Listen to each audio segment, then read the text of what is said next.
Hello Eurovoxes, welcome back to another Eurovoxx video and tere tulemast to our semi-final 2 Eesti Laul review.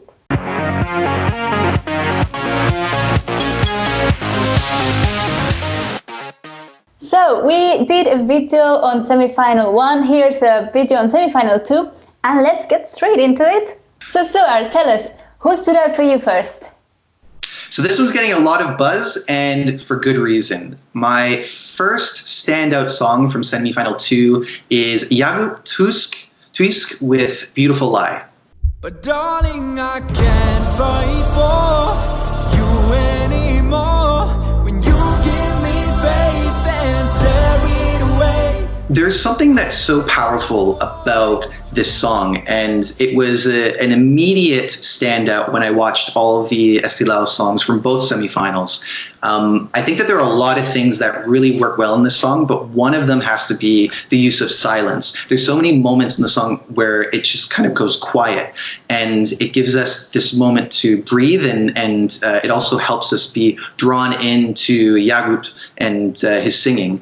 I think also in the music video, it gives us a lot of ideas of what the staging could look like, and the way that it builds to this really big gospel moment. It could be really, really powerful. Yeah, I like what you say about the use of silence, because that also creates tension, and that's what draws the viewer and the listener into the song. I think if he manages to recreate the video into the stage, that could definitely be a potential winner. I will say as well, though, that I think that because the instrumentation is so subtle, that the vocals are going to have to be totally on point. There's really not a lot of room for error, but let's see what happens in February.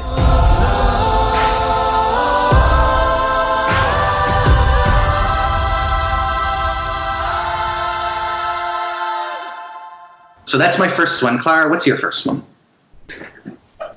Heartwinder. It's my guilty pleasure. When my baby is a heartwinder, she is biting all the heart you can find. My name is a heartwinder. It just sets me on a good mood, and I don't know, the melody is so catchy. It's a bop for me. I really think that with the right revamp, it could be even stronger. But I like their image. They're fresh. They're having fun, and it's very inclusive. I think it could drag the votes from many different people and different audiences and different age and genders. So yeah, I just like it so much. It makes me happy. You know, it's definitely a really charming song. I have to say, it's not one of my highlights, but there are certain things that I do really like about it. Like, I love the violinists. I hope that we get to see all three of them on stage with, his name's German? Yeah, German, I think. German. Yes. He's a German. Maybe he is, who knows? Yeah, there is something that's really infectious about it too. But definitely very positive, very uplifting. I'm not really sure if I've heard the expression heartwinder before, but maybe it will catch on.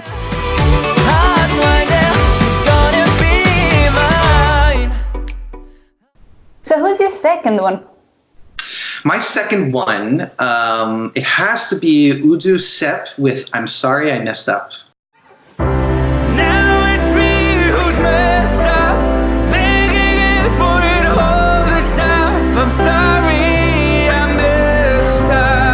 The way that it's written and the way that it's presented, even in the video, just feels very contemporary. It's the message is very direct.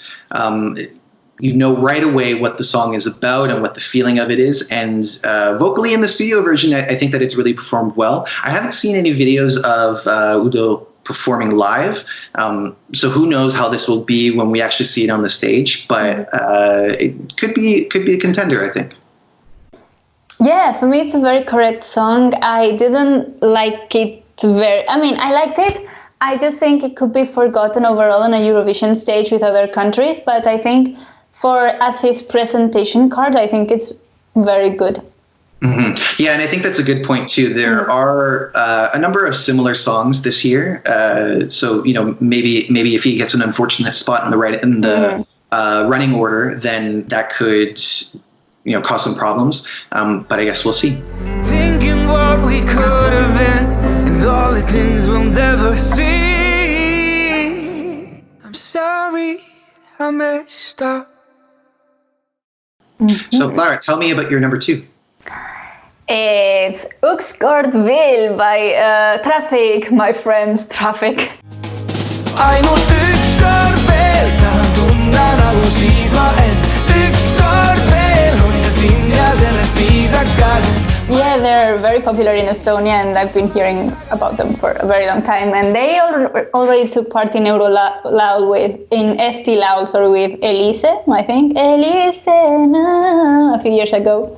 And Stig Rasta is the guitarist. This song has Victor Kron also credited on the song, and the musicians in Traffic. Individually, they're great musicians, and I think they have their own little things going on in Estonia every now and then. But what I love the most about the song is the vibe of the song, and like the vibe of all of these friends coming together. For me, they seem like they're going on camping and they're inviting you over to camp with them.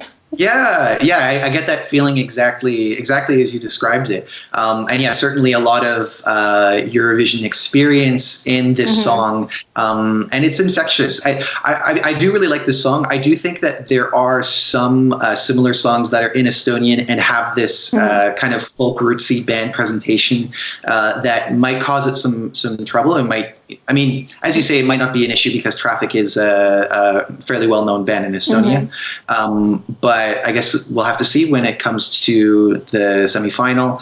With that said, there's lots of things that I love about this song, especially the way that it opens with the piano chords. It's so simple, but it really sets a tone.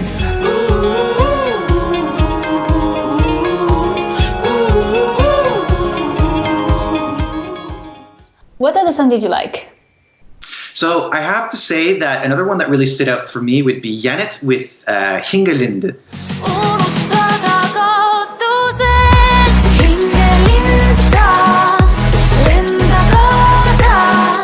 So this is another song in Estonian. It's got a really interesting musical bed, and it's just got so much charm. Watching the video, I'm really curious about how this will look on stage, because it's kind of a mid-tempo electronic pop song. It is possible that it might get lost in some of the other similar songs, but it's hard for me to put my finger on why exactly it stood out for me.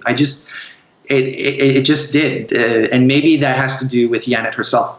For me, this is one of my honorable mentions because this is the case where I like the singer better than the song. She's really easy to connect. She has this camera chemistry that you look at her and you just want to keep on seeing what she does next and how she moves and how she reacts and how she gestures. So I think that if she comes next year with a better song, not a better song, but a song that is it's for a broader audience, I think she could do really well.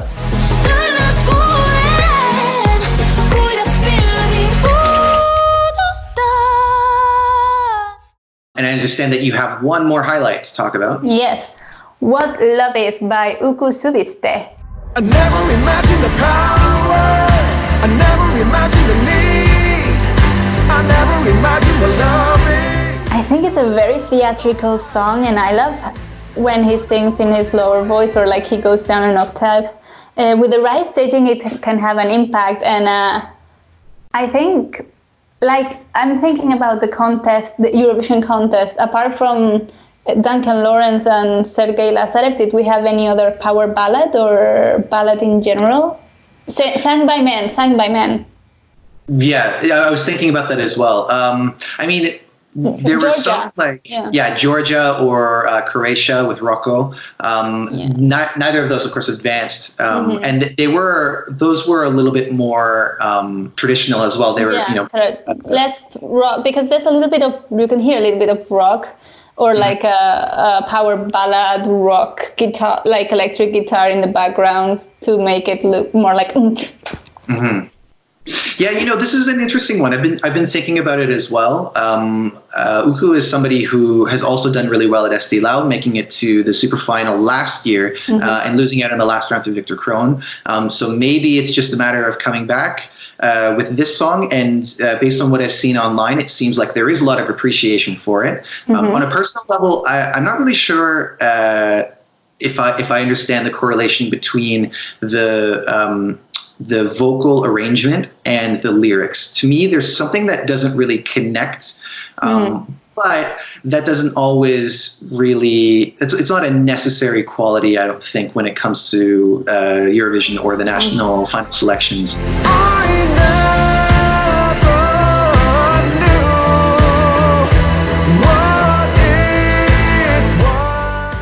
So these were the songs that stood out for us in the semi-final 2 of Eesti Laul, but are there any honorable mentions you would like to talk about?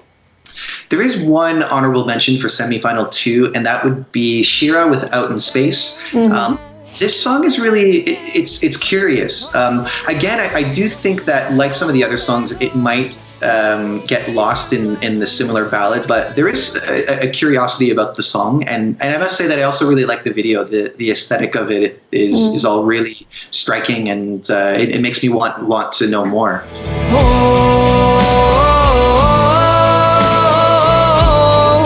Yeah, I agree. There's something special in this song. It's very moody, a little bit teenagey angst, but overall, I like it. I'm not really sure how it would place on a Eurovision stage, but it's not a bad song. Do you have any honorable mentions yourself? My honorable mention is Inger, because she was a surprise for me last year, and Inger has a very particular voice that I like to hear a lot. However, I'm not sure how this song, it's very acoustic. It's basically Inger on a guitar this year and the past year.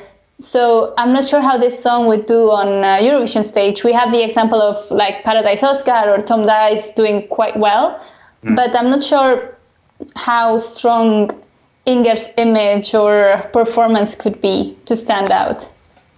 Yeah, that's true. But I do agree with you. It is worth mentioning because there's something that's really earnest about it, and there's also something nice, especially because we live in this world with a lot of synthesized pop music. It is nice to just take it back to one person with a guitar, because that's how a lot of songs start, and then they turn into these big things. So there is an authenticity in that I really appreciate.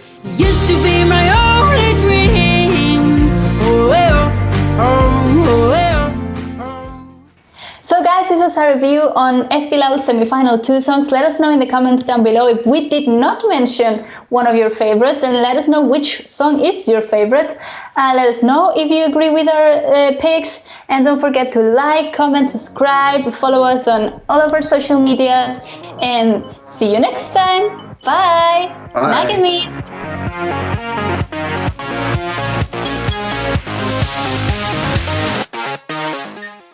And tere tulemast to our semi-final 2 Eesti Laul review. And to everyone from me as well.